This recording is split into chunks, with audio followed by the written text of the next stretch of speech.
bước đi thật xa nơi này. Thôi chẳng còn điều chi ở đây, xóa hết đi những ngày mong chờ. Giờ chỉ còn lại những điều ấy, những nỗi đau, những vết thương lòng mà anh hay sâu, những nghĩ suy về em, về những điều ấy. Anh không thể làm thinh và như không thấy, anh không thể nào giữ lại những nỗi đau này.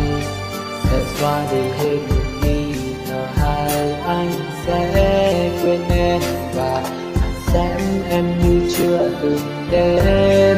Yêu thương chẳng bao giờ là hạnh phúc khi em xem anh chỉ là một người để chúc muôn phiền. Nhưng anh sẽ không ngại chỉ vì anh yêu em, và sẽ ra đi để em bình yên.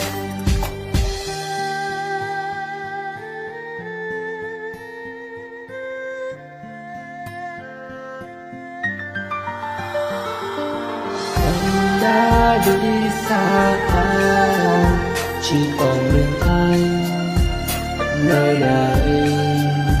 Một mình anh không lấy những nỗi đau, những vết thương lòng mà anh hay sâu,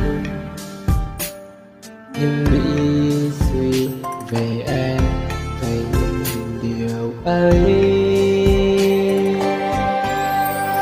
Anh không thể nào tin và như không thấy, anh không thể nào giữ lại những nỗi đau này.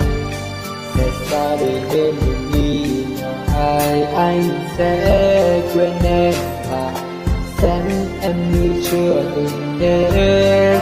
Yêu thương chẳng bao giờ là hạnh phúc khi em xem anh chỉ là một người để chúc muôn phiền. Nhưng anh sẽ không ngại chỉ vì anh yêu em, và sẽ ra đi để em bình yên. Anh không thể nào làm tình và như không thấy, anh không thể nào giữ lại những nỗi đau này. Sẽ xóa đi hết những nghi ngờ hay anh sẽ quên em, và anh xem em như chưa từng đến. Yêu thương chẳng bao giờ là hạnh phúc khi em xem anh chỉ là một người đêm chúc muôn phiền.